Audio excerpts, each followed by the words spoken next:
അധ്യക്ഷൻ കേന്ദ്രനായ ശ്രീ ഉണ്ണികൃഷ്ണൻ,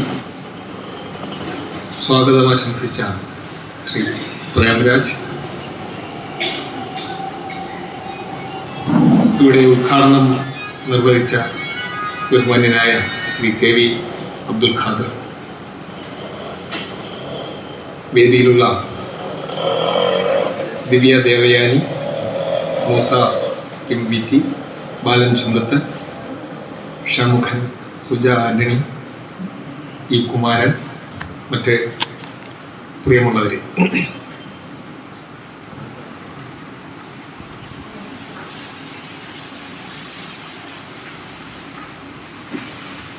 കുമാരനാശാന്റെ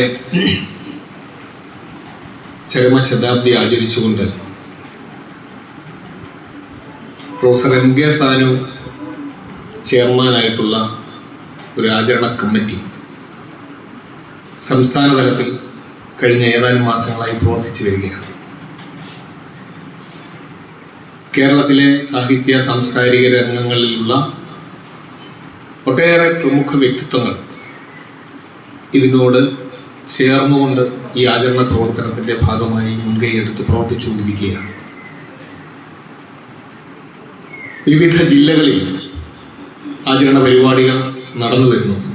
എറണാകുളത്തും തിരുവനന്തപുരത്തും കൊല്ലത്തും ആലപ്പുഴയിലും കോട്ടയത്തും കഴിഞ്ഞ ദിവസം കോഴിക്കോടും ഇങ്ങനെ വിവിധ സ്ഥലങ്ങളിൽ നല്ല പങ്കാളിത്തത്തോടെ ആചരണ പരിപാടികൾ നടന്നു വരികയാണ്. നല്ല പങ്കാളിത്തത്തോടെ എന്ന് ഞാൻ പറയാൻ കാര്യം, പങ്കാളിത്തം ഒരു പ്രശ്നമാണ് പലപ്പോഴും. ഇത്തരം ഗൗരവതരമായ ചർച്ചകൾക്ക്, പഠനങ്ങൾക്ക്, അന്വേഷണങ്ങൾക്ക് അക്കാദമികമായ താല്പര്യങ്ങൾക്കപ്പുറത്ത് നിന്നുകൊണ്ട് കാര്യങ്ങളെ കണ്ട് അതിനോട് ചേർന്ന് സഹകരിക്കുകയും പ്രവർത്തിക്കുകയും ചെയ്യുന്ന ആളുകൾ ഇതിലുള്ളവരുടെ എണ്ണം കുറഞ്ഞുകൊണ്ടിരിക്കുക. പക്ഷേ കുമാരനാശാനെ കുറിച്ച് ചർച്ച ചെയ്യുന്നിടങ്ങളിലെല്ലാം ധാരാളം ആളുകൾ, പ്രത്യേകിച്ച് പഴയ തലമുറയിലാണ്, വളരെ ഗൗരവപൂർവ്വം അതിൽ സംബന്ധിക്കാറുണ്ട്. 100 വർഷങ്ങൾക്ക് മുമ്പ് മരിച്ചുപോയ ഒരു കവിയെക്കുറിച്ചാണ് നമ്മൾ ചർച്ച ചെയ്യുന്നത്. 100 വർഷങ്ങൾക്ക് മുമ്പ് രചിച്ച കൃതികളെ കുറിച്ചാണ് നമ്മൾ ചർച്ച ചെയ്യുന്നത്.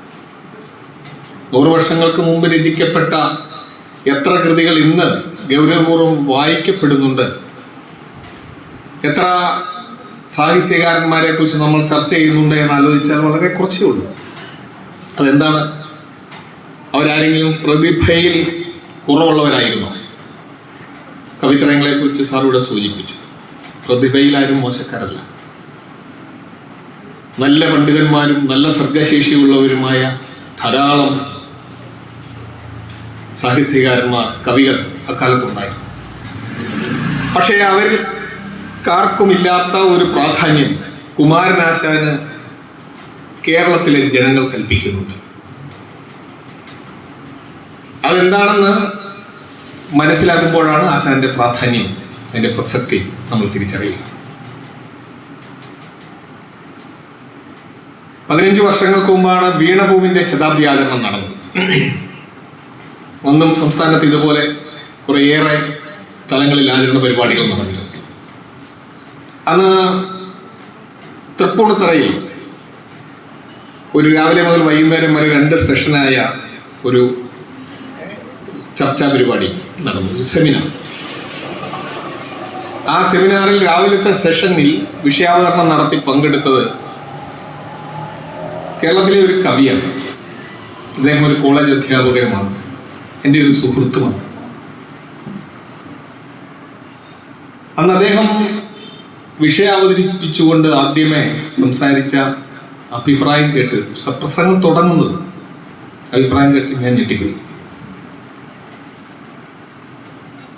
അദ്ദേഹം പറഞ്ഞത് ഇതായിരുന്നു: കുമാരനാശാൻ നല്ല കവിയൊന്നുമല്ല.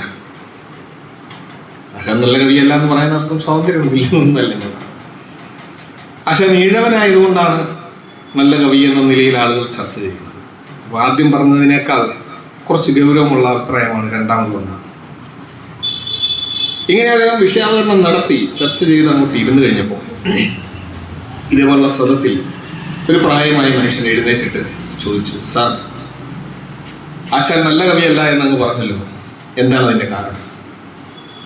അപ്പോൾ ഈ മനുഷ്യൻ തിരിച്ചു പറഞ്ഞ്, നല്ല കവിയല്ലാത്തത് കൊണ്ടാണ് ആശാന്റെ കൃതികളൊന്നും മറ്റു ഭാഷകളിലേക്ക് പരിഭാഷപ്പെടുത്താത്തത്. മറ്റു കവികളുടെ സാഹിത്യകാരന്മാരുടെ ഒരുപാട് കൃതികൾ മറ്റു ഭാഷകളിലേക്ക് പരിഭാഷപ്പെടുത്തിയിട്ടുണ്ടല്ലോ, ആശാന്റെ ഒരു കൃതി പോലും ആരും പരിഭാഷപ്പെടുത്തിയിട്ടില്ല. അപ്പോൾ ഈ സദസ്സിൽ നിന്ന് എഴുന്നേറ്റ് നിന്ന ആ മനുഷ്യൻ തിരിച്ചു ചോദിച്ചു, നല്ല ഹൈമവത ഭൂവിലേറെയായി കൊല്ലം വന്നൊരു വിഭാത വേളയിൽ ഉല്ലസിച്ചു യുവയോഗി ഏകനുൽപുല്ല ബാലരവി പോലെ കാന്തിമാൻ. ഇതൊന്ന് പരിഭാഷപ്പെടുത്തി തരാമോ സാറിന്? ഉടനെ വേണ്ട, 2 ദിവസം കഴിഞ്ഞു മതി. അപ്പോൾ ഇദ്ദേഹം തിരിച്ചു പറയുകയാണ്, അത് ആശാന്റെ കവിത പരിഭാഷയ്ക്ക് വഴങ്ങുന്നതല്ല. അപ്പോൾ ഈ സാറ് തിരിച്ചു പറഞ്ഞു, അതെ, അതുകൊണ്ടാണ് ആശാന്റെ കവിത പരിഭാഷപ്പെടുത്താൻ പറ്റാത്തത്, അല്ലാതെ ആശാൻ മോശം കവിയായതുകൊണ്ടല്ല. ഞാനിത് പറഞ്ഞത് ആശാൻ മോശം കവിയാണ് എന്ന അഭിപ്രായമുള്ള ആളുകൾ ഉണ്ട് എന്ന് പറയുന്നതിന് വേണ്ടിയല്ല. അങ്ങനെയുള്ളവരും ഉണ്ടാകാമല്ലോ. ഇപ്പോൾ ഒരാൾക്ക് പുട്ട് ഇഷ്ടമാണെങ്കിൽ വേറൊരാൾക്ക് ഇഡലിയായിരിക്കും ഇഷ്ടം. ഇത് രണ്ടുമായിരിക്കില്ല, 3. അത് ഓരോരുത്തരുടെ ഇഷ്ടമാണ്. ആശാന്റെ കവിത ഒരാൾക്ക് ഇഷ്ടപ്പെടാതിരിക്കാം. ആ കവിതയുടെ ഭാവുകത്വം, അതിൻ്റെ ശൈലി, അതിലുപയോഗിക്കുന്ന ഭാഷ, അതിൻ്റെ സർഗാത്മകതയുടെ മറ്റു വശങ്ങൾ, ഇതൊക്കെ ഒരാൾക്ക് ചിലപ്പോൾ ആസ്വാദ്യകരമായി കൊള്ളണമെന്നില്ല. അതിനൊരാളെ നമുക്ക് കുറ്റം പറഞ്ഞിട്ട് കാര്യമില്ല. പക്ഷെ ആശാന്റെ പ്രാധാന്യം, ആശാന്റെ ഈ സർഗാത്മകതയുടെ വശം മാത്രം മുൻനിർത്തിക്കൊണ്ടുള്ളതല്ല. സർഗാത്മകത ഇല്ലെന്നോ അത് തീരെ മോശമാണെന്നോ അതിന് പ്രാധാന്യമില്ലെന്നോ അല്ല ഞാൻ പറയുന്നത്. സർഗാത്മകതയുള്ള, വളരെ ശേഷിയുള്ള ധാരാളം കവികളുള്ള കേരളത്തിൽ 100 വർഷങ്ങൾക്ക് ശേഷവും മലയാളി കുമാരനാശാനെ കുറിച്ച് വളരെ ഗൗരവപൂർവ്വം ചർച്ച ചെയ്യുക. ആശാൻ ജീവിച്ചിരുന്ന കാലത്ത്, ആശാന്റെ മരണശേഷവും ഒരു കാലഘട്ടത്തിൽ കേരളത്തിലെ ധാരാളം വീടുകളിൽ അവിടെ ജാതിയും മതവും ഒന്നുമില്ല, ജാതി മത ഭേദമന്യേ കേരളത്തിലെ വിദ്യാസമ്പന്നരായ ആളുകൾ ഉണ്ടായിരുന്ന വീടുകളിലൊക്കെ ആശാന്റെ കൃതികൾ സന്ധ്യാനാമം ആലപിക്കുന്നത് പോലെ ചൊല്ലുമായിരുന്നു. ആളുകളത് ആസ്വദിക്കുമായിരുന്നു, കൊച്ചുകുട്ടികൾക്ക് പറഞ്ഞു കൊടുക്കുമായിരുന്നു. അങ്ങനെ ഒരു ആസ്വാദ്യതയും സ്വീകാര്യതയും ആശാൻ കൃതികൾക്കുണ്ടായി. പറഞ്ഞു വന്ന സ്ഥിതിക്ക് മറ്റൊരു സംഭവം കൂടെ ഞാൻ പറയാം. അതും വീണഗോവിന്റെ ശതാബ്ദി ആചരണത്തിന്റെ സമയത്താണ്, കൊല്ലത്താണ് സംഭവം. ഇതേപോലെ തന്നെ ഒരു സദസ്സിൽ വിഷയം അവതരിപ്പിച്ചുകൊണ്ട് സംസാരിച്ചത് ഒരു ആശാനെ കുറിച്ച് പഠനം നടത്തിയിട്ടുള്ള ഒരു പ്രമുഖ വ്യക്തിയാണ്. അദ്ദേഹത്തിന്റെ പേര് ഞാൻ പറയുന്നില്ല.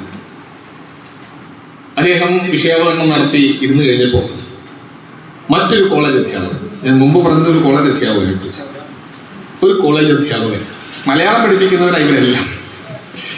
അദ്ദേഹം എഴുന്നേറ്റിട്ട് അദ്ദേഹത്തിന്റെ ഊഴം വരുന്ന സമയത്ത് പ്രസംഗിക്കുകയാണ്. ദുരവസ്ഥയിലും ചണ്ടാല ഭിഷികയിലും അല്ലാതെ ഏതെങ്കിലും കൃതിയിൽ കുമാരനാശാൻ നവോത്ഥാന മൂല്യങ്ങൾ ചർച്ച ചെയ്യുന്നുണ്ടോ? കുമാരനാശാനും കേരളീയ നവോത്ഥാനവും എന്നതാണ് ചർച്ചയുടെ വിഷയം.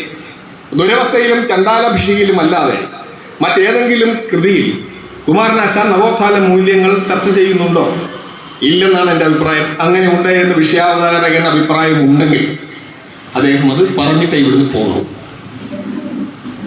അത്ര ഓർമ്മിച്ചാണ് പറയുന്നത്. ആ വിഷയത്തിൽ അദ്ദേഹത്തിന് ചർച്ച തീരുന്നത് വരെ ഇരിക്കാൻ പറ്റിയില്ല, അത്യാവശ്യമായി പോകേണ്ടതുള്ളതുകൊണ്ട് സുഖമില്ലായിരുന്നു, പനിയായിരുന്നുകൊണ്ട് അദ്ദേഹം തിരിച്ചുപോയി. പക്ഷെ ആ സദസ്സിൽ അതിൻ്റെ ചർച്ച ഉണ്ടായി, അതിനൊരു മറുപടി ഉണ്ടായി. നമ്മുടെ വിഷയം കുമാരനാശാന്റെ കൃതികളുടെ നവോത്ഥാന മൂല്യങ്ങൾ, അല്ലെങ്കിൽ കുമാരനാശാൻ കേരള നവോത്ഥാനം എന്നതാണല്ലോ നമ്മുടെ വിഷയം. ഇവിടെ ഞാൻ പറയുന്നത് അക്കാദമികമായ നല്ല പാണ്ഡിത്യമുള്ള കുട്ടികളെ പഠിപ്പിക്കുന്ന ആളുകൾക്കിടയിലുള്ള ചില ധാരണാ പിശകുകൾ, അറിവില്ലായ്മ ആണെങ്കിൽ ഈ വിധത്തിൽ ഇവരൊക്കെ പഠിപ്പിക്കുന്ന കുഞ്ഞുങ്ങളുടെ അവസ്ഥ എന്തായിത്തീരും എന്നുള്ളത് വ്യത്യസ്തമായ വിഷയം. ഞാൻ ആരെയും ആക്ഷേപിക്കാനല്ല, അതുകൊണ്ടാണല്ലോ ഞാൻ ആരുടെയും പേര് പറയാത്തത്. ഇത് ഒരു പൊതുസ്ഥിതി, ഇങ്ങനൊരു അവസ്ഥ നമ്മുടെ സമൂഹത്തിലുണ്ട്. എന്നാണ് കേരളത്തിൽ കുമാരനാശാൻ നിർവഹിച്ച പങ്ക്? ഒറ്റ വാക്കിൽ അതിനൊരു മറുപടി ഞാൻ പറഞ്ഞാൽ, കേരളത്തിൻ്റെ സാമൂഹ്യ രാഷ്ട്രീയ രംഗങ്ങളിൽ ശ്രീനാരായണ ഗുരു വഹിച്ച പങ്ക് എന്താണോ അതാണ് കേരളത്തിൻ്റെ സാഹിത്യ രംഗത്ത്, സാംസ്കാരിക രംഗത്ത് കുമാരനാശാൻ നിർവഹിച്ചത്.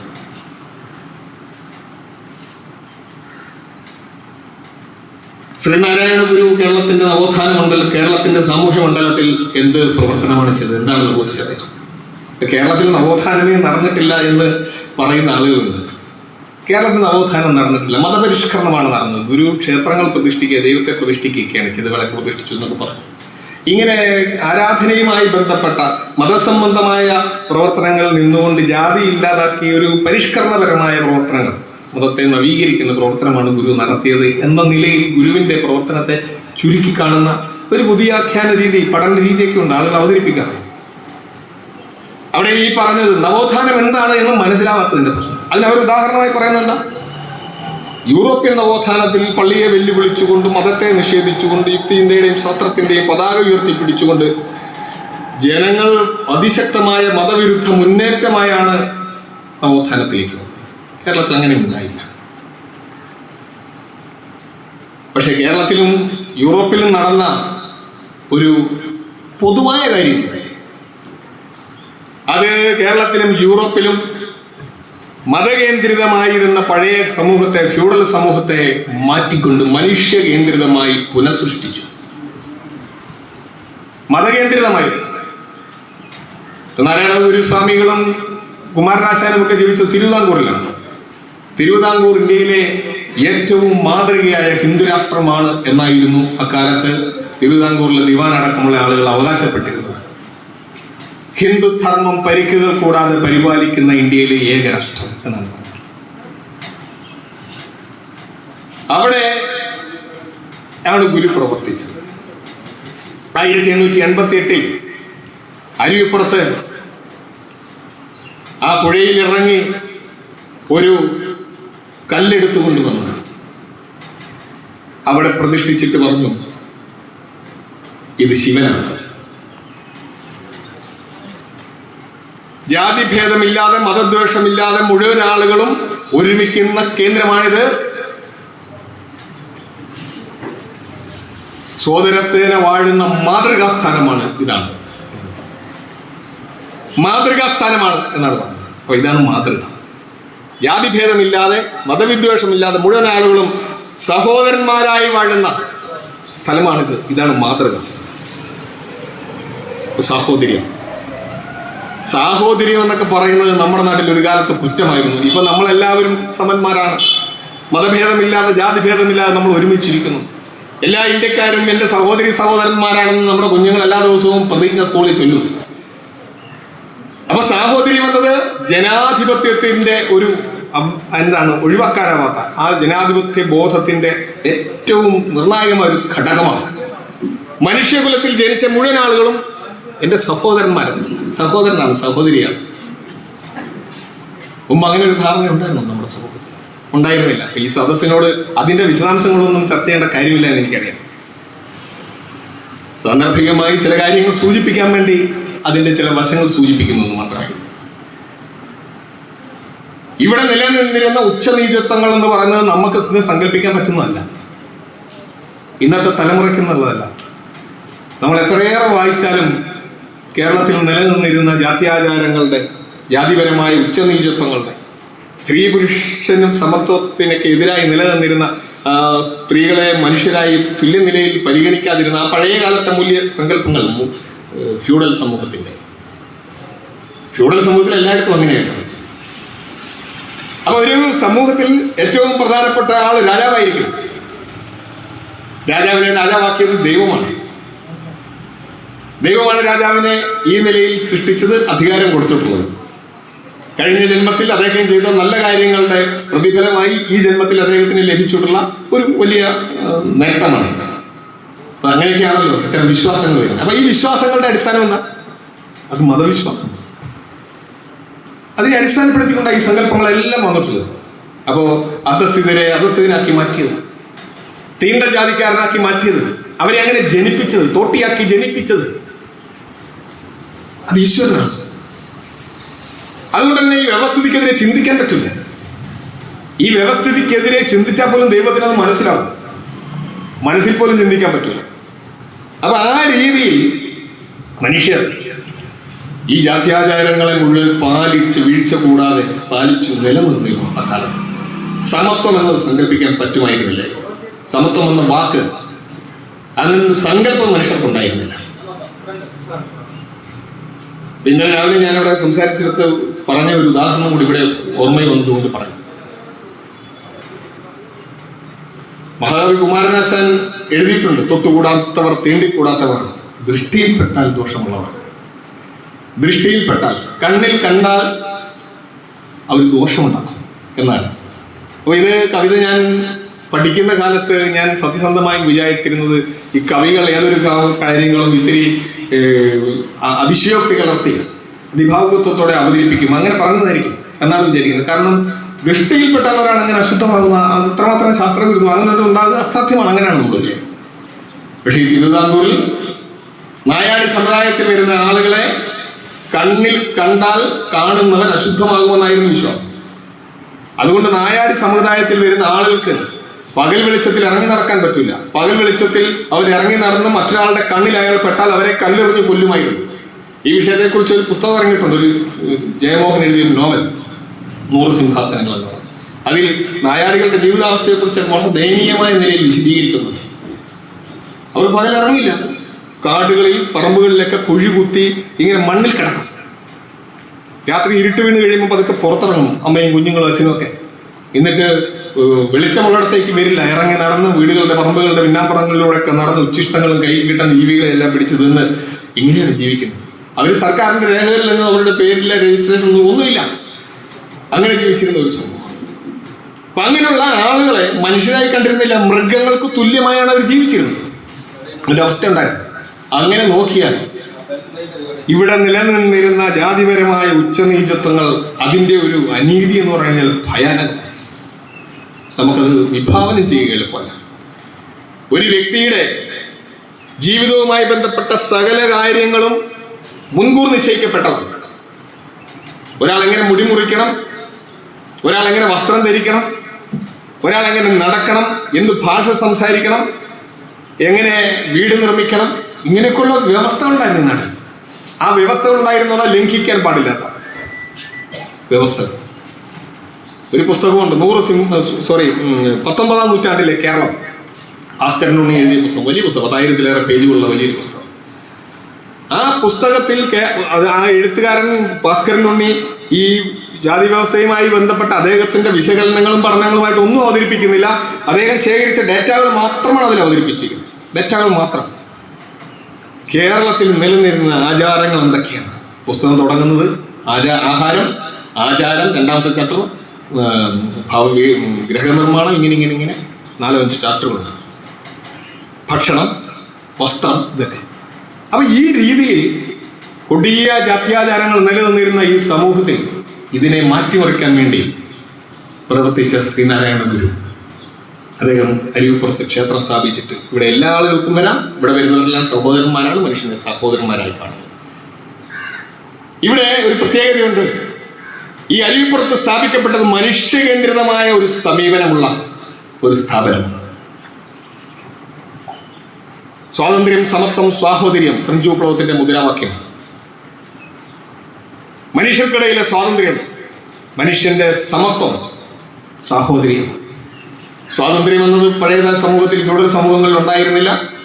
സമത്വം ഉണ്ടായിരുന്നില്ല. സാഹോദര്യം എന്നത് ചിന്തിക്കാൻ പോലും പറ്റില്ല. അതിൻ്റെ കൃത്യമായ ആ മുദ്രാവാക്യങ്ങളുടെ നമ്മുടെ നാടിന് ഇണങ്ങുന്ന തരത്തിലുള്ള ഒരു ആവിഷ്കാരമാണ് ജാതിഭേദം, മതദ്വേഷം ഏതുമില്ലാതെ സർവരും സോദരത്തേന വാഴുന്ന മാതൃകാസ്ഥാനമാണിത് എന്നത്. മതം ഏതായാലും മനുഷ്യൻ നന്നായാൽ മതി, മതമല്ല പ്രധാനം. മതകേന്ദ്രിതമായിരുന്ന ഒരു സമൂഹം, ഇന്ത്യയിലെ ഏറ്റവും മാതൃകയായ ഹിന്ദു രാഷ്ട്രമെന്ന് വിശേഷിക്കപ്പെട്ടിരുന്ന തിരുവിതാംകൂറിൽ നിന്നുകൊണ്ട് മതം ഏതായാലും കുഴപ്പമില്ല, മനുഷ്യൻ നന്നായാൽ മതി എന്ന് പറയുക ഇത് ഈ ആശയമാണ്. ഈ മനുഷ്യകേന്ദ്രിതമായ ആശയങ്ങളാണ് ഗുരുവിലൂടെ ആവിഷ്കരിക്കപ്പെട്ടത്. ആ ആശയങ്ങളെ മുൻനിർത്തി ക്ഷേത്രങ്ങൾ സ്ഥാപിച്ചു. ക്ഷേത്രങ്ങളുമായി ബന്ധപ്പെട്ട് മനുഷ്യരെ സംഘടിപ്പിച്ച് മനുഷ്യരുടെ പ്രശ്നങ്ങൾ പരിഹരിക്കുന്നതിന് വലിയൊരു മൂവ്മെന്റിലേക്ക് പോയി. ഞാൻ പറഞ്ഞത് ഇവിടെ ആശാനെ കേരളത്തിന്റെ ഒരു സുപ്രധാന കവി എന്ന സ്ഥാനത്തേക്ക് ഉയർത്തിയത് വീണപൂവ് എന്ന അദ്ദേഹത്തിന്റെ കൃതിയാണ്. ഖണ്ഡകാവ്യമാണ്, വലിയ കവിതയൊന്നുമല്ല, ഒരുപാട് വലിപ്പമൊന്നുമില്ല.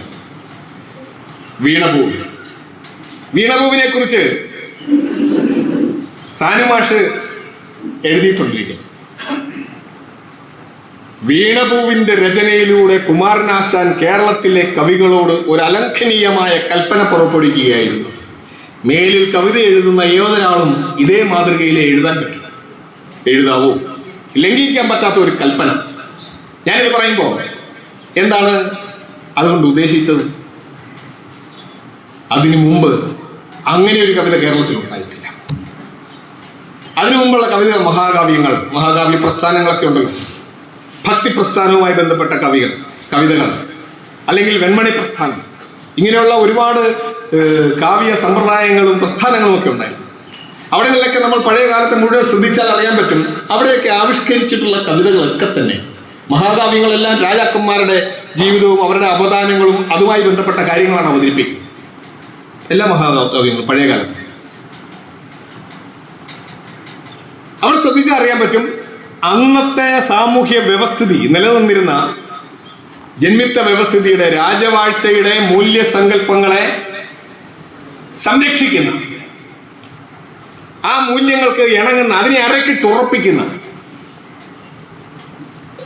ആശയങ്ങളാണ് കവിതയിലൂടെ വന്നിട്ടുള്ളത്. ഇല്ലേ?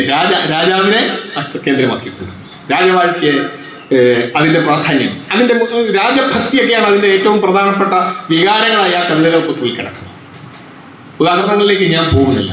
മറ്റൊരു വശം അന്നത്തെ കവിതകളുടെ ഒരു പ്രത്യേകത എന്ന് പറഞ്ഞാൽ അതിൽ ലൈംഗികത ഒരു പ്രധാനപ്പെട്ട വിഷയമാണ്.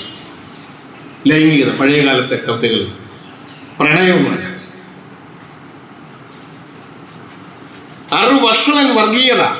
അറുവഷളൻ ലൈംഗികത, ഇങ്ങനെ ഈ കവിതകൾ എഴുതി അത് ആസ്വദിക്കുകയൊക്കെ ചെയ്യുന്ന ഈ പഴയ കാലത്തെ ഈ ജന്മിമാർക്ക്, ഇപ്പൊ സാധാരണക്കാരും തൊഴിലാളികളുമായിട്ടുള്ള ആളുകൾ, പണിപ്പാടത്ത് പണി ചെയ്യുന്ന ആളുകൾക്കൊന്നും കവിതയില്ല, ഒന്നുമില്ലല്ലോ.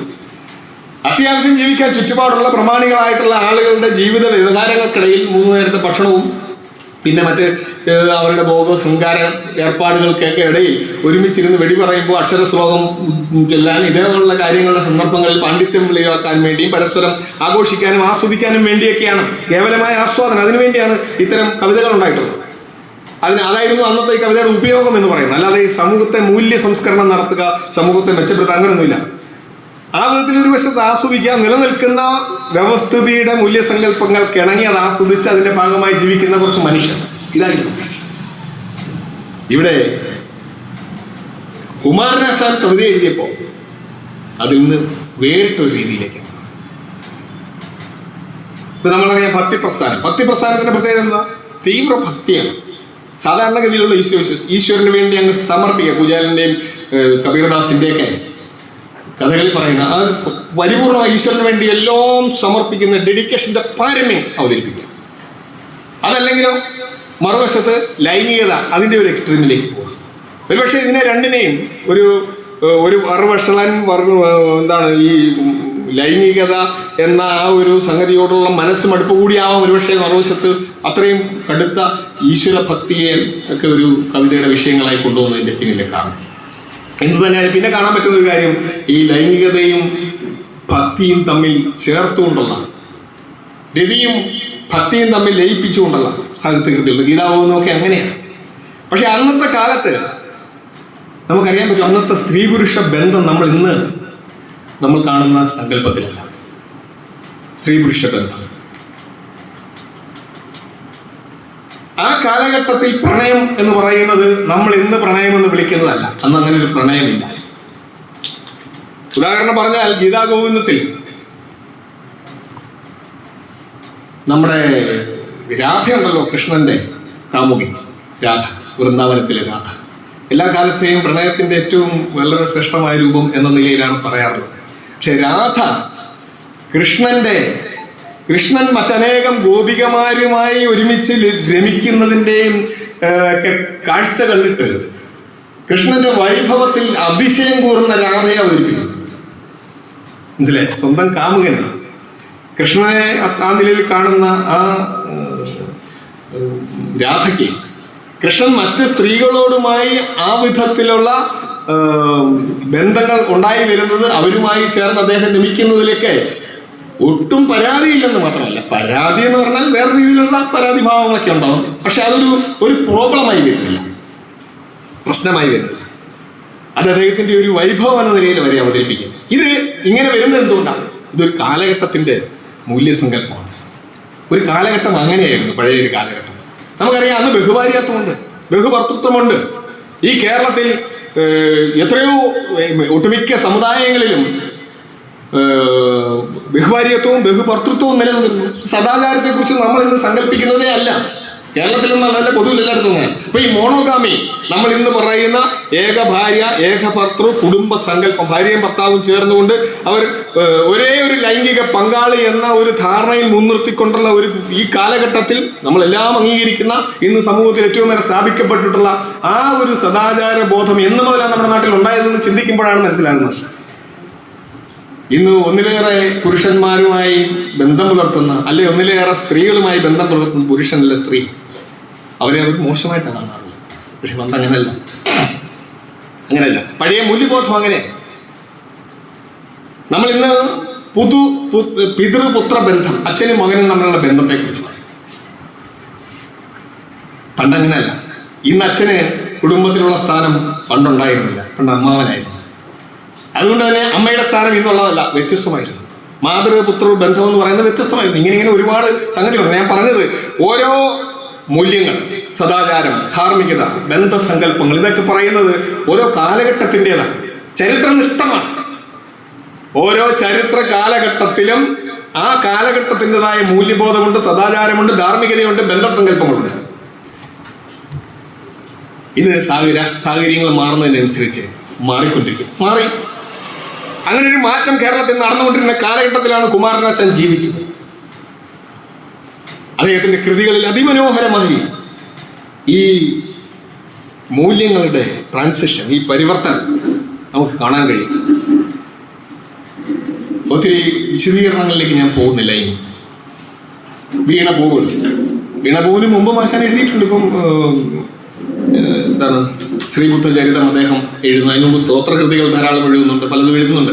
പക്ഷെ ആശാൻ ശ്രദ്ധിക്കപ്പെടുന്നത് വീണപൂവിലൂടെയാണ്. വീണപൂവ് രചിക്കപ്പെട്ടതോടുകൂടി ആശാൻ സംസ്ഥാനത്ത്, കേരളത്തിൽ, അന്ന് തിരുവിതാംകൂറും കൊച്ചിയും മലബാറും വ്യത്യസ്തമായ രാജ്യങ്ങളൊക്കെ ആയിരുന്നു എന്ന് പറയുമ്പോഴും ആദ്യം ഇത് പ്രസിദ്ധീകരിക്കുന്നത് തലശ്ശേരിയിൽ മിതവാദിയിലാണ്.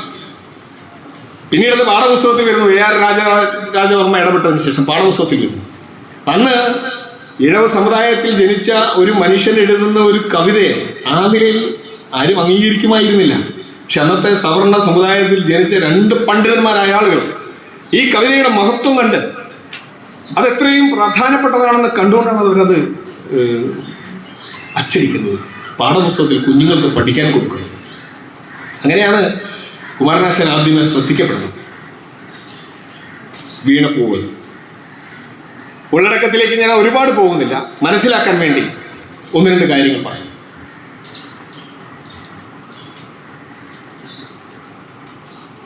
ഒരു പൂവിനെ കുറിച്ചാണ് പറയുന്നത്. ഏത് പൂവാണ് എന്ന് കുമാരനാശാൻ പറയുന്നില്ല. പൂവെന്നേ പറയുന്നത്. മുല്ലയാണോ, റോസയാണോ, പിച്ചകമാണോ, താമരയാണോ, ഒന്നും പറയുന്നില്ല. വീണുപോയ ഒരു പൂവ്. പക്ഷെ ആശാൻ ഒരു കാര്യം പറയുന്നുണ്ട്, ഈ പൂവ് ഒരു പെൺപൂവാണ്. അപ്പം ഈ പൂവിന്റെ ജനനം മുതൽ ആ പൂവിന്റെ വളർച്ചയും വിവിധ ഘട്ടങ്ങളും അതിൻ്റെ പതനവും മരണവും വരെയുള്ള ജീവിതത്തിന്റെ വിവിധ ഘട്ടങ്ങൾ അവതരിപ്പിക്കുന്നത് എല്ലാം മനുഷ്യൻ എന്ന ഒരു സങ്കല്പം മുൻനിർത്തിക്കൊണ്ട്. പൂവെന്ന് പറയുമ്പോഴും മനുഷ്യ ജീവിതത്തിലെ സാമാന്യ ജീവിത ഘട്ടങ്ങളാണ് ആ പൂവ് കടന്നു പോകുന്നതെല്ലാം. ലാളിച്ചു പറ്റല്ലാതെ അൻപുട് ശൈശവത്തിൽ പാലിച്ചു പല്ലവകുടങ്ങളിൽ വെച്ച് നിന്നെ. ഇങ്ങനെ എന്ന് പറഞ്ഞാൽ പൂവ് അതിൻ്റെ ചെടിയുടെ വള്ളിയിൽ വെച്ച് അതിങ്ങനെ ആലോലമാടി ചെറുതൊട്ടിൽ മാട്ടി എന്നൊക്കെ പറഞ്ഞ കൊച്ചു കുഞ്ഞായിരിക്കുമ്പോൾ വളർന്നു തുടങ്ങുന്നു. അവിടെ അങ്ങോട്ട് മുന്നോട്ട് വളർന്നു കഴിയുമ്പം വിദ്യാഭ്യാസം നേടുന്നു. നമുക്ക് ആ വിദ്യാഭ്യാസം നേടിയ പെൺകുട്ടിയെ ആണ് അവതരിപ്പിക്കുന്നത്. അങ്ങനെ വിദ്യാഭ്യാസം നേടുന്നു, നക്ഷത്രങ്ങളെ നോക്കി വിദ്യാഭ്യാസം നേടുന്നു, സംഗീതം പഠിക്കുന്നു, കുയിലുകളുടെ പാട്ട് കേട്ട് സംഗീതം, ഇങ്ങനെ കുറേ കാര്യങ്ങൾ, ഇങ്ങനെ ഓരോ ഘട്ടങ്ങളിലൂടെ വന്ന് യൗവനത്തിലെത്തുമ്പോൾ അതിസുന്ദരിയായി മാറുന്നു. പൂവിനെ പോലെ തന്നെ അഴകുള്ള ശലഭമേനിയെ പോലെ, പൂവിനെ പോലെ അഴകുള്ള ശലഭങ്ങൾ അടുത്ത് വരികയാണ്, പ്രണയം അഭ്യർത്ഥിച്ചുകൊണ്ട് വരികയാണ്. പക്ഷെ പൂക്കൾക്ക് സമാനമായ സൗന്ദര്യമുള്ള ശലഭങ്ങളെ ഒന്നും പൂവ് സ്വീകരിക്കുന്നില്ല. പൂവ് പ്രണയാഭ്യർത്ഥന സ്വീകരിക്കുന്നത് വണ്ടിൻ്റെയാണ്. കറുത്ത നിറമുള്ള ഭൃംഗരാജൻ കരിവണ്ടിനെ പ്രണയിക്കുന്നു. നമുക്കറിയാം, കേരളത്തിൻ്റെ ഒരു സാംസ്കാരിക പശ്ചാത്തലം വെച്ച് നോക്കുമ്പോൾ കറുപ്പ് നിറം എന്ന് പറഞ്ഞ ഒരു അധസ്ഥിത സമുദായത്തിൻ്റെ സൂചനയാണ്. അങ്ങനെയാണ് അവതരിപ്പിക്കുന്നത്. ഇന്നും ഇങ്ങനെയാണ്, അന്നും അങ്ങനെ തന്നെ. അപ്പൊ കറുത്ത നിറമുള്ള എന്ന് പറഞ്ഞാൽ ഉപരിപ്ലവമായ പൂക്കളുടെ സൗന്ദര്യം നോക്കാതെ ആന്തരികമായ സൗന്ദര്യം നോക്കി ഒരു ഭൃംഗരാജനെ വരിക്കുകയാണ്. പക്ഷെ പിന്നീട് ഈ ഭൃംഗരാജൻ, ഈ വണ്ട് കുസുമാന്തരലോലനായി മറ്റു പൂക്കളെ തേടി പോകുമ്പോൾ പൂവ് തകർന്നു പോവുകയാണ്. അവിടെ വളരെ കൃത്യമായും ഈ മോണോഗാമിയുടെ, ഞാൻ മുമ്പ് പറഞ്ഞ ഏകലൈംഗിക പങ്കാളി എന്ന ആധുനിക സദാചാര സങ്കല്പം കൃത്യമായി അവതരിപ്പിക്കുന്നുണ്ട്. ഇത് ജനാധിപത്യ പ്രബുദ്ധതയുടെ സൂചന. ആ കൃതിയിലൂടെ ഇത് വളരെ പ്രകടമായി അവതരിപ്പിച്ചിട്ടില്ല. പക്ഷെ നവോത്ഥാനം എന്താണ്, നവോത്ഥാനത്തിലൂടെ നമ്മുടെ സമൂഹത്തിൽ നടക്കുന്ന ജനാധിപത്യവൽക്കരണം എന്താണ്, ആ പ്രക്രിയയുടെ ഘടകങ്ങൾ എന്തൊക്കെയാണ് എന്ന് നമ്മൾ തിരിച്ചറിയുമ്പോഴാണ് ആശാന്റെ ഈ കൃതിയുടെ ഈ സ്വഭാവത്തിലുള്ള ഗുണങ്ങൾ എന്തൊക്കെയാണെന്ന് നമുക്ക് അറിയാൻ കഴിയും. അപ്പോൾ സ്ത്രീ പുരുഷ സമത്വം ഇന്നും നമ്മുടെ സമൂഹം ആ നിലയിൽ അംഗീകരിച്ചിട്ടില്ല. തത്വത്തിൽ അംഗീകരിക്കും അല്ലേ? തത്വത്തിൽ അംഗീകരിക്കുന്നുണ്ടെങ്കിൽ പ്രായോഗികമായി കുടുംബങ്ങളിൽ, പ്രായോഗിക ജീവിത രംഗത്ത് സ്ത്രീ പുരുഷ സമത്വം എന്നത് വന്നിട്ടില്ല. സ്ത്രീകൾക്ക് പുരുഷന്മാരോടുള്ള വിധേയത്വം, പുരുഷ മേധാവിത്വപരമായ സമീപനം സ്ത്രീകളിലുമുണ്ട്, പുരുഷന്മാരിലുമുണ്ട്. അപ്പൊ ഇത് ഇങ്ങനെ നിലനിൽക്കുകയാണ്. പുരുഷനെ പോലെയാണ് എന്ന് കരുതുന്നില്ല ആൾ. അതൊക്കെ തത്വത്തിൽ അംഗീകരിക്കുമ്പോഴും പ്രായോഗികമായ ആൾക്ക് അത് അംഗീകരിക്കാൻ കഴിയുന്നില്ല. പക്ഷെ ഇത് 100 വർഷങ്ങൾക്ക് മുമ്പാണ് ആശാൻ പറയുന്നത്.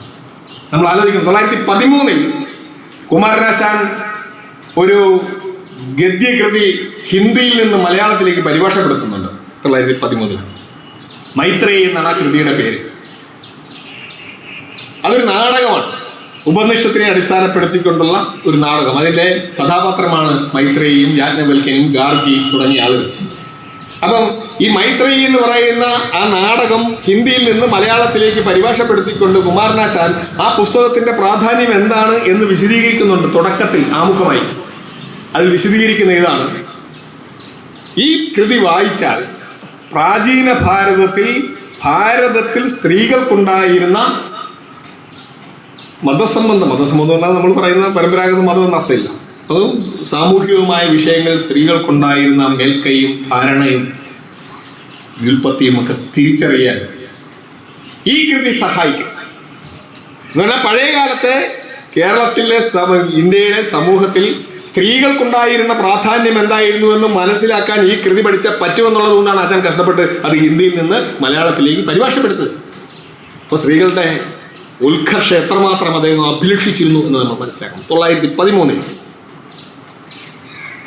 നളിനി എഴുതുന്നു. നളിനിയിൽ അവതരിപ്പിക്കുന്നത് ഒരു അതിശക്തമായ പ്രണയം. അങ്ങനെ ഒരു പ്രണയം കേരളത്തിൽ അതിന് മുമ്പ് ഉണ്ടായിട്ടില്ല. ആ പ്രണയം വ്യത്യസ്തമായ ഒരു മൂല്യബോധത്തിൽ നിന്നാണ് ഉണ്ടാകുന്നത്. ഒരു വ്യക്തിയോടുണ്ടാകുന്ന ശരീരനിഷ്ഠമായ പ്രണയമല്ല, ഒരു വ്യക്തിയുടെ ക്യാരക്ടറിനോട്, ആ ദിവാകരനോടുള്ള നളിനിയുടെ പ്രണയത്തിന്റെ തീവ്രത എത്ര ശക്തമായിട്ടാണ് ആശാൻ അവതരിപ്പിച്ചത്. പ്രണയത്തിന് വേണ്ടി, അതെ, പ്രണയം സ്വയം തീരുമാനിക്കുന്നു, അതാണ് ഒന്ന്. പ്രണയത്തിന് വേണ്ടി വീടുപേക്ഷിച്ച് മാതാപിതാക്കളെ ഉപേക്ഷിച്ച് കാട് കയറി അലഞ്ഞു നടക്കുന്ന, കാമുകനെ അന്വേഷിച്ച് നടക്കുന്ന നളിനിയാണ് കാണുന്നത്. P.K. ബാലകൃഷ്ണൻ അദ്ദേഹം എഴുതിയ പുസ്തകത്തിൽ ചോദിക്കുന്ന ഒരു ചോദ്യമുണ്ട്: പ്രായോഗിക ജീവിതത്തിൽ ഇങ്ങനെ ഒരു സ്ത്രീ ഉണ്ടെങ്കിൽ നമ്മൾ അവളെ എങ്ങനെ വിളിക്കുക? എവിടെയാണെന്നറിയാത്ത ഒരു കാമുകനെ അന്വേഷിച്ച്, ബാല്യകാല സുഹൃത്തായ കാമുകനെ അന്വേഷിച്ച് മാതാപിതാക്കളെയും വീടും ഉപേക്ഷിച്ച് പോവുകയാണ് ഹിമാലയത്തിലേക്ക്.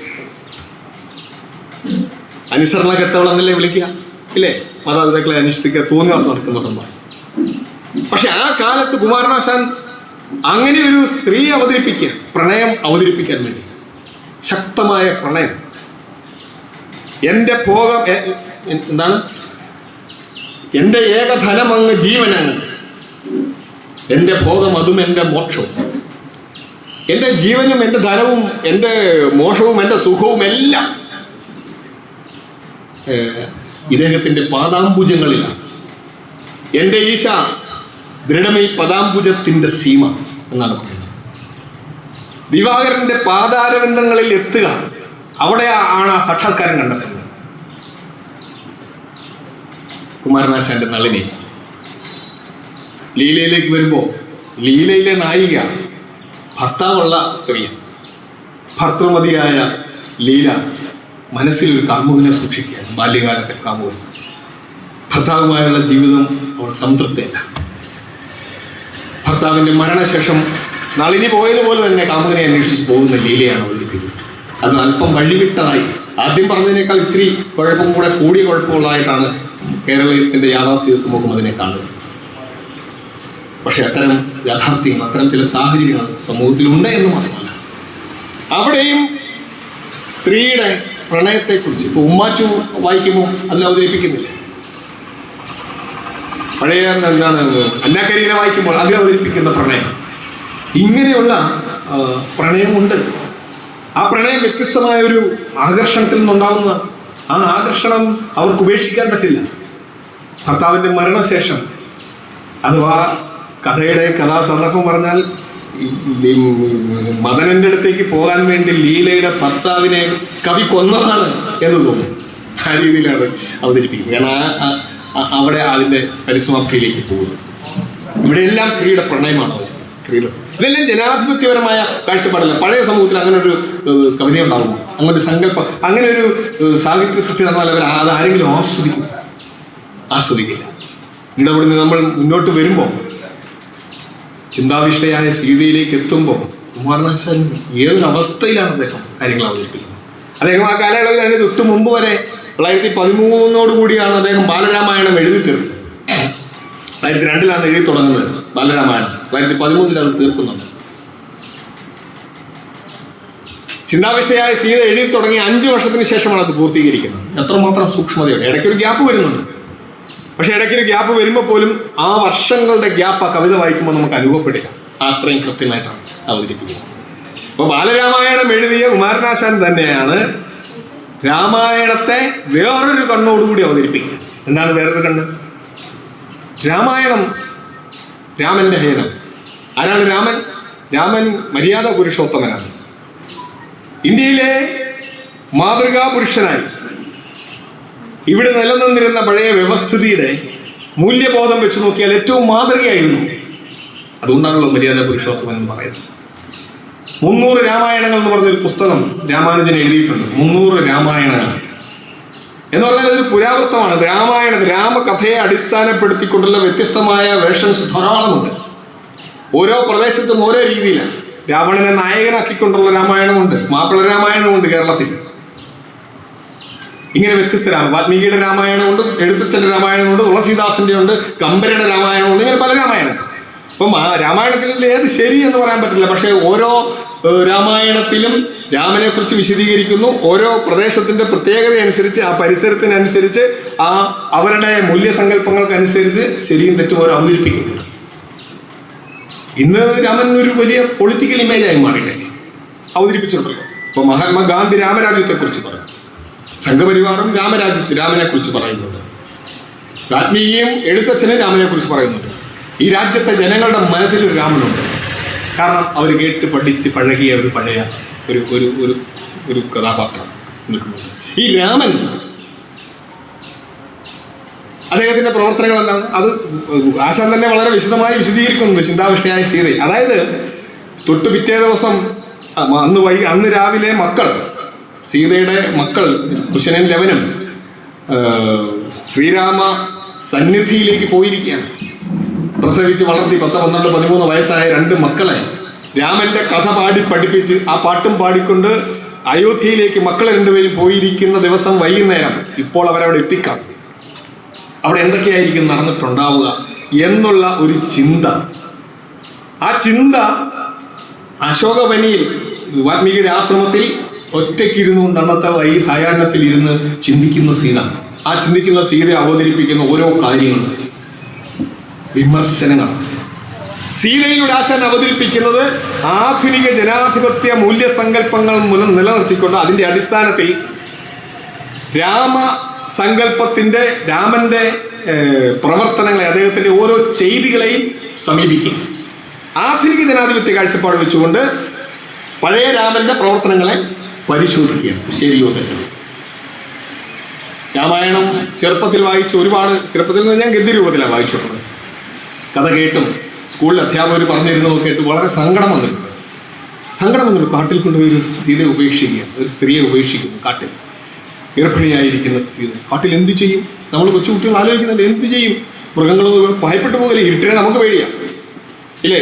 പുറത്ത് വൈകിട്ട് ഒറ്റയ്ക്ക് മൂത്രമൊഴിക്കാൻ പുറത്തിറങ്ങാൻ പറ്റാത്ത പേടിയുള്ള കാലത്ത് വനത്തിൽ കൊണ്ടുപോയി ഒരു സ്ത്രീയെ ഉപേക്ഷിച്ചു എന്നൊരു കഥ കേൾക്കുമ്പോൾ ഭയങ്കര ഭയം തോന്നിയിട്ടുണ്ട് അക്കാലത്ത്.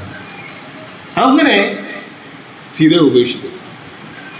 രാമായണത്തിന്റെ മൂല്യസങ്കല്പം അനുസരിച്ച് അത് ശരിയാണ്. അതുകൊണ്ടാണ് രാമൻ മര്യാദ പുരുഷോത്തമനായിരിക്കുന്നത്. ഏറ്റവും മാതൃകയാണ്. പ്രജകളുടെ ഇഷ്ടമനുസരിച്ച്, അന്നത്തെ രാജനീതി അനുസരിച്ച് സീതയെ ഉപേക്ഷിച്ചതിൽ ഒരു തെറ്റും രാമൻ കാണുന്നില്ല. ശൂർഭണകയെ വളരെ നീചമായി മൂക്കും മുലയും മുറിച്ചു കളഞ്ഞ് ദേഹോപദ്രവം ഏൽപ്പിക്കും. കുട്ടികൃഷ്ണമാരൊക്കെ അതിനെക്കുറിച്ച് വിശദമായിട്ട് എഴുതിയിട്ടുണ്ട്. ആ സന്ദർഭം തന്നെ വളരെ വ്യത്യസ്തമാണ്. രാമനോട് ചെന്ന് അഭ്യർത്ഥന നടത്തും. ഞാൻ വിവാഹം കഴിച്ചതാണ്, അതുകൊണ്ട് എനിക്ക് നിന്നെ വിവാഹം കഴിക്കാൻ പറ്റില്ല. അവൻ്റെ അടുത്ത് എല്ലാം പറയും. ആരുടെ അടുത്ത്? ലക്ഷ്മണൻ്റെ അടുത്ത്. ലക്ഷ്മണൻ വിവാഹിതനാണ്, അത് രാമൻ അറിയാം. അറിഞ്ഞുകൊണ്ട് തന്നെയാണ് പറയുന്നത്. അങ്ങോട്ട് ചെല്ലാൻ പറയുന്നത്. അവിടെ ചെല്ലും. അപ്പൊ ലക്ഷ്മണൻ പറയും, ഇല്ല ഞാൻ വിവാഹം കഴിക്കില്ല. വീണ്ടും രാമൻ്റെ അടുത്ത് വരും. അങ്ങനെ അവസാനം ഇവളുടെ ശല്യം ഒഴിവാക്കാൻ വേണ്ടി രാമൻ, ഞാൻ പണ്ട് പഠിച്ച പഴയ ഓർമ്മ അനുസരിച്ച് പറഞ്ഞാൽ, പുറത്ത് എഴുതി കൊടുത്തു ഇവളുടെ മൂക്കും മുലയും മുറിച്ച് കളഞ്ഞേക്കാം. അങ്ങനെയാണ് ലക്ഷ്മണൻ വാളെടുത്ത് വെട്ടി അത്രയും ക്രൂരമായ ഒരു പ്രവർത്തനം ചെയ്യുന്നത്.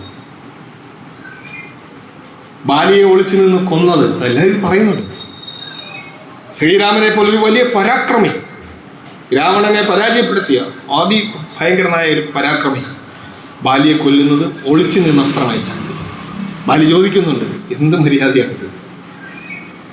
അങ്ങേപ്പോലെ ആൾ ഇങ്ങനെ ചെയ്യേണ്ട കാര്യം എന്താ? അങ്ങയുടെ ഭാര്യയെ വീണ്ടെടുക്കണമെങ്കിൽ എന്നോട് പറഞ്ഞിരുന്നെങ്കിൽ ഞാൻ ചെയ്തു തരുമായിരുന്നല്ലോ. ഇങ്ങനെയൊക്കെ പറയുന്ന ഒരു നീതി വിചാരത്തെക്കുറിച്ചുള്ള തർക്കങ്ങളൊക്കെ വരുന്നുണ്ട്. പിന്നെയോ ശംഭൂകനെ കഴുത്ത് മുറിച്ച് കൊല്ലുകയാണ്. ശൂദ്രനായ ഒരു യോഗി, ശൂദ്ര സന്യാസി, അദ്ദേഹം വേദം കേൾക്കാൻ തയ്യാറായതിനെ തുടർന്ന്, അങ്ങനെ വേദം കേട്ടതിന്റെ പേരിൽ, വേദം ഉച്ചരിച്ചതിന്റെ പേരിൽ കഴുത്ത് മുറിച്ച് കൊല്ലുക. വളരെ ശക്തമായാണ് ചിന്താവിഷ്ടയായ സീതയിൽ ഇത്തരം കാര്യങ്ങൾ പറയുന്നത്. സ്മൃതികളെയും ശ്രുതികളെയും സംരക്ഷിക്കാൻ വേണ്ടിയാണ് അങ്ങ് കാര്യങ്ങൾ ചെയ്യുന്നത്. ജാതി വ്യവസ്ഥയെ സംരക്ഷിക്കുന്ന, വർണ്ണവ്യവസ്ഥയെ സംരക്ഷിക്കുന്ന, ഉച്ചനീചത്വങ്ങൾ നിലനിർത്തുന്ന, ഇവിടെ നിലനിൽക്കുന്ന ശ്രുതികളും സ്മൃതികളും, ശങ്കര സ്മൃതിയും അതുപോലുള്ള സ്മൃതികളുണ്ടല്ലോ, മനുസ്മൃതികൾ, ഇതേപോലുള്ള ശ്രുതികളുടെയും സ്മൃതികളുടെയും താല്പര്യം സംരക്ഷിക്കാൻ വേണ്ടിയാണ് അങ്ങ് ഈ കാര്യങ്ങൾ ചെയ്യുന്നത്. സീത വിമർശിക്കുന്നുണ്ട്. പിന്നെ രാമന്റെ കുടുംബ ചരിത്രം പറയുന്നു. ഭാര്യയ്ക്ക് കൊണ്ടങ്ങാണ്ട് കൊടുത്ത വാക്കിന്റെ പേര് പറഞ്ഞ് സ്വന്തം മകനെ കാട്ടിൽ അയച്ച ആളല്ലേ? ഇങ്ങനെ ചോദിക്കുന്നു. അങ്ങയുടെ അച്ഛൻ നിങ്ങളെ കാട്ടിൽ അയച്ചില്ലേ? അങ്ങയുടെ അച്ഛൻ, രാമന്റെ അച്ഛനും മുത്തച്ഛനും ഒക്കെ ചെയ്ത ചില കാര്യങ്ങൾ ചൂണ്ടിക്കാണിച്ചിട്ട് ഇതൊക്കെ ചെയ്ത ആളുകളല്ലേ? അപ്പൊ പിന്നെ ഈ ഭാര്യയെ കൊണ്ട് കാട്ടിൽ ഉപേക്ഷിച്ചതോ ഇത്തരം കാര്യങ്ങൾ ചെയ്യുന്നതിലൊന്നും എനിക്ക് അതിശയമില്ല, അത്ഭുതമില്ല. ഇങ്ങനെയൊക്കെ പറഞ്ഞ് അതിരൂക്ഷമായ വിമർശനം. ഞാൻ പറഞ്ഞു തന്നൊരു കാര്യമാണ്, രാമന്റെ പ്രവർത്തനങ്ങളൊന്നും പഴയ കാലത്തെ ഫ്യൂഡൽ സമൂഹത്തിന്റെ മൂല്യസങ്കല്പം വെച്ച് ചിന്തിച്ച തെറ്റല്ല. സ്ത്രീകളോട് അനീതി പ്രവർത്തിക്കുന്നത് തെറ്റല്ല. അന്നത്തെ പാതിവൃത്യ സങ്കല്പം എന്താ? പഴയ കാലത്തെ കാലത്ത് എഴുന്നേറ്റ് കുളിച്ചു വന്ന് പതിയുടെ കാലടി വന്നിച്ച് അങ്ങനെ ജീവിക്കുന്നത്. ഭർത്താവിനെ ദൈവമായിട്ടാണ് കാണുന്നത്, ദൈവതുല്യമായിട്ടാണ് കാണുന്നത്, അല്ലേ? ശീലാവതി കുഷ്ഠരോഗിയായ ഭർത്താവിന്റെ ഇംഗിതം നടപ്പാക്കാൻ വേണ്ടി ഭർത്താവിനെ കൊട്ടയിലാക്കി തലയിലെടുത്ത് വെച്ചുകൊണ്ട് വേശ്യാഗ്രഹത്തിൽ പോകുന്നുണ്ട്. എങ്ങനെയായിരിക്കണം ഒരു പതിവ്രത? ഒരു പതിവ്രത എങ്ങനെയായിരിക്കണം? ഭർത്താവിന്റെ ഏത് ഇംഗിതം സാധിച്ചു കൊടുക്കുന്നവളായിരിക്കണം. സതി എന്ന വാക്ക് തന്നെ നമുക്കറിയാം. ഭർത്താവിന് വേണ്ടി ചിതയിൽ ചാടി മരിക്കുന്ന സ്ത്രീയാണ്. അങ്ങനെ ജീവിക്കുന്ന സ്ത്രീകളെ കുറിച്ചാണ് മതി. അത് പഴയ മൂല്യസങ്കല്പമാണ്. ആ മൂല്യസങ്കല്പം നിലനിൽക്കുന്നിടത്ത് സ്ത്രീക്ക് എവിടെ വ്യക്തിത്വം? സ്ത്രീക്ക് എന്താ പ്രാധാന്യം? ഒരു പ്രാധാന്യമില്ല. അതുകൊണ്ട് സ്ത്രീകളെ ഉപദ്രവിക്കുന്നതിനകത്തൊന്നും വലിയ തെറ്റില്ല. പഴയ സമൂഹം അങ്ങനെയാണ് കണ്ടിട്ടുള്ളത്. ഈ സങ്കല്പങ്ങളെയാണ് കുമാരനാശാൻ ചിന്താവിഷ്ടയായ സീതയിൽ വളരെ നിശ്ചിതമായി കൃത്യമായി ചൂണ്ടിക്കാണിക്കുന്നത്, വിമർശിക്കുന്നതിൻ്റെ കാരണം ഏകലൈംഗിക പങ്കാളി എന്ന ആ കുടുംബ സങ്കല്പത്തിൽ, മോണോഗാമി എന്ന ആധുനിക ജനാധിപത്യ കുടുംബ സങ്കല്പത്തിൽ നിന്നുകൊണ്ട് സ്ത്രീകളും പുരുഷന്മാരും തമ്മിലുണ്ടായിരിക്കേണ്ട ബന്ധം എന്തായിരിക്കണം എന്നത് മുൻനിർത്തിക്കൊണ്ട് ഒരു ജനാധിപത്യ കാലഘട്ടത്തിലെ ഒരു ഭരണാധികാരി എങ്ങനെയായിരിക്കണം എന്ന കാഴ്ചപ്പാട് മുൻനിർത്തിക്കൊണ്ടാണ് സീതയുടെ വിമർശനങ്ങൾ ആശാൻ അവതരിപ്പിക്കുന്നത്. ഇത് നമ്മൾ മനസ്സിലാക്കണം. അതുകൊണ്ടാണ് കുമാരനാശാൻ പറയുന്നുണ്ട്, ഞാൻ എഴുതിയ കൃതികളിൽ മറ്റെല്ലാ കൃതികളും വിസ്മൃതിയിലായാലും ചിന്താവിഷ്ടയായ സീത അവശേഷിക്കും. അതാണ് കുമാരനാശാൻ ആ കൃതിയിലുണ്ടായിരുന്ന വിശ്വാസം. കാരണം ഇത് കാലാതീതമായി പ്രസക്തിയുള്ള ഒരു വിഷയമാണെന്ന് അദ്ദേഹം മനസ്സിലാക്കിയിരുന്നു. ആ കാലാതീതം എന്ന് നമ്മൾ പറയുമ്പോൾ 100 വർഷം കഴിഞ്ഞ് നമ്മൾ ഇന്ന് ആലോചിക്കുമ്പോൾ അന്നത്തെ സ്ഥിതിയാണ് നമ്മുടെ രാഷ്ട്രീയ രംഗത്ത്. ഇന്ന് കുമാരനാശാൻ എഴുതിയതുപോലെ വേറൊരാൾക്ക് എഴുതാൻ പറ്റുമോ? സോഷ്യൽ മീഡിയയിൽ ഒരാൾ രാമായണത്തെ വിമർശിച്ചതിൻ്റെ പേര് ഭയങ്കര കോലാഹലം നടന്നുകൊണ്ടിരിക്കുകയല്ലേ. വിമർശിക്കാൻ പറ്റില്ല. അപ്പോൾ മതഗ്രന്ഥങ്ങളെ വിമർശിക്കാൻ പാടില്ല എന്നത് എല്ലാ കാലത്തും എല്ലാ ഫ്യൂഡൽ സമൂഹങ്ങളിലും ബൈബിളിനെ വിമർശിക്കുന്ന ആളുകളെ കൊന്നുകളയുമായിരുന്നില്ലേ? ബൈബിളിൽ പറയുന്ന കാര്യങ്ങൾക്ക് വിരുദ്ധമായി പറഞ്ഞതിൻ്റെ പേരിൽ ആളുകളെ ചുട്ടുകൊന്നിട്ടില്ലേ? ഭ്രൂണയെ കൊന്നിട്ടില്ലേ? പഴയ ശാസ്ത്രജ്ഞന്മാരെ സത്യം പറയാൻ തയ്യാറായതിൻ്റെ പേരിൽ മതക്കോടതികൾ വിചാരണ ചെയ്ത് കൊന്നിട്ടില്ലേ? ഉണ്ട്. അതൊക്കെ ആ കാലഘട്ടത്തിലെ മതകേന്ദ്രിതമായ മതമൂല്യങ്ങളാൽ നയിക്കപ്പെടുന്ന സമൂഹങ്ങളുടെ പ്രത്യേകത. അവരെ സംബന്ധിച്ച് അതൊക്കെ ശരിയാണ്. പക്ഷെ കുമാരനാശാൻ ഈ സങ്കല്പങ്ങളെ അതിരൂക്ഷമായി വിമർശിക്കുകയാണ് സീതയിലൂടെ തന്നെ. ആശാന്റെ അഭിപ്രായമായിട്ടല്ല പറയുന്നത്. അവിടെ സീതയിലൂടെ തന്നെ ആശാൻ കുറേയേറെ മറുവാദങ്ങളും അവതരിപ്പിക്കുന്നുണ്ട്. എന്തുകൊണ്ട് രാമൻ ഇങ്ങനെയാവുന്നു, രാമനെ നീതീകരിക്കുക. കേവലം നീതീകരണമല്ല, 2 വശവും പറയാൻ ശ്രമിക്കുക. ഒരു ജനാധിപത്യ സമീപനമാണ്. അങ്ങനെയാണല്ലോ. നമുക്കൊരാളോട് അഭിപ്രായ വ്യത്യാസമുണ്ട്, അഭിപ്രായ വ്യത്യാസം മാത്രം പറയുക എന്നുള്ളതല്ല, അയാളുടെ ഭാഗത്ത് കൂടി നിന്ന് വിഷയങ്ങളെ കണ്ടുകൊണ്ട് 2 അഭിപ്രായങ്ങളും പറഞ്ഞുകൊണ്ട് അതിൻ്റെ അഭിപ്രായം അവതരിപ്പിക്കുക. വളരെ ഡെമോക്രറ്റിക്കായ രീതിയാണ് ആ കവിതയിൽ അവതരിപ്പിക്കുന്നത്. വിശദാംശങ്ങളിലേക്ക് പോകുന്നില്ല ഇനി. കാരണം എൻ്റെ പ്രധാനപ്പെട്ട പോയിന്റ്, കുമാരനാശാന്റെ കൃതികൾ ഏറ്റവും ശക്തമായി ജനാധിപത്യ മൂല്യങ്ങളെ പ്രതിനിധീകരിച്ചിരുന്നു, ജനാധിപത്യ മൂല്യങ്ങൾ ആവിഷ്കരിച്ചിരുന്നു. നവോത്ഥാനത്തിന്റെ ഏറ്റവും നല്ല കാവ്യരംഗത്തെ പ്രതിനിധിയായി കുമാരനാശാൻ മാറാൻ കഴിഞ്ഞത് അതുകൊണ്ടാണ്. ചണ്ടാല ഭിഷികയിൽ വരുമ്പോഴും ചർച്ച ചെയ്യേണ്ട കാര്യം പോലുമില്ല. ജാതിക്കെതിരായിട്ടാണ് ഉടനീളം പറയുന്നത്. താണജാതിക്കാരിയായ ഒരു സ്ത്രീ, ചാമറ വിഭാഗത്തിൽ വരുന്ന ഒരു സ്ത്രീ, വലിയ പണ്ഡിതനും അന്നത്തെ ബുദ്ധമത സന്യാസിയുമായിരുന്ന ഉപഗുപ്തനല്ല, മറന്നുപോയി, ബുദ്ധഭിക്ഷു, അദ്ദേഹത്തിൻ്റെ പേരെന്തായിരുന്നു മറന്നുപോയി, ഓർമ്മയില്ല. അപ്പം വെള്ളം ചോദിച്ചു വരുന്നു. അനന്തഭിക്ഷു, അതെ, അനന്തഭിക്ഷു വെള്ളം ചോദിച്ചു വരുന്നു. വെള്ളം കൊടുക്കുന്നത് പാപമാണ്. കാരണം ഉന്നത കുലജാതനായ ഒരാൾക്ക് വെള്ളം കൊടുക്കാൻ പറ്റുമോ? താണജാതിക്കാരി അയാൾക്ക്. പക്ഷേ അങ്ങനെ ചോദിക്കാൻ തയ്യാറാകുന്നത് തന്നെ അവളോടുള്ള ഒരു വലിയ അംഗീകാരമായി മാറുക. ആ നിലയിൽ ജാതി ചിന്ത, ഭേദചിന്ത ഇല്ലാതെ അവളിൽ നിന്ന് വെള്ളം വാങ്ങിച്ചു കുടിച്ച ആ മനുഷ്യനോട് അവർക്ക് തോന്നുന്ന സ്നേഹവും ബഹുമാനവും വല്ലാത്തൊരു ആദരവും പ്രണയവും എന്താണെന്ന് വിശദീകരിക്കാൻ പറ്റാത്ത ഒരു ഭക്തിയായിട്ട് മാറുകയാണ്. അങ്ങനെ തൊട്ട് പിറ്റേ ദിവസം അനന്തഭിക്ഷുവിൻ്റെ കാൽപ്പാടുകൾ പിന്തുടർന്ന് കറങ്ങി ചെല്ലുകയാണ്. അവിടെ ചെല്ലുമ്പോൾ ബുദ്ധൻ ഇരിക്കുന്ന സന്യാസികളുടെ കേന്ദ്രത്തിലേക്കാണ് ചെല്ലുന്നത്. അവിടെ അനന്തഭിക്ഷുവിനെ കണ്ട് ആകൃഷ്ടനായി അവിടേക്ക് ചെല്ലുന്ന മാതങ്കി അവിടെ കാണുന്നത് ബുദ്ധനെയാണ്. തലേ ദിവസം കണ്ടത് ഒരു മിന്നാമിനിങ്ങിനെയാണോ എന്ന് തോന്നിപ്പോവുകയാണ്. ഇപ്പോഴിതാ സൂര്യൻ മുന്നിൽ നിൽക്കുന്നു, തേജസ്. അങ്ങനെ ബുദ്ധ സന്യാസിനിയായി മാറുകയാണ്. ഇത്തരം കൃതികൾ ആശാൻ അവതരിപ്പിക്കുന്നത് ആ കൃതികളിലൂടെ അവതരിപ്പിക്കപ്പെടുന്ന, അതായത് രാജാവ് വന്നിട്ട് ഏറ്റവും അവസാനം ബുദ്ധ സന്യാസികളുമായി ഈ വിധത്തിൽ വിവിധ ജാതിക്കാരായ ആളുകൾ ഒരുമിച്ച് ചേർന്ന് സന്യാസിനികളെല്ലാം ചേർത്തുള്ള ഇത്തരം പ്രവർത്തനങ്ങൾ പറ്റില്ല എന്ന് പറഞ്ഞ് തടസ്സങ്ങൾ സൃഷ്ടിക്കുമ്പോൾ ഒരു വാഗ്വാദം നടക്കുന്നുണ്ട് കവിതയുടെ അവസാന ഭാഗത്ത്.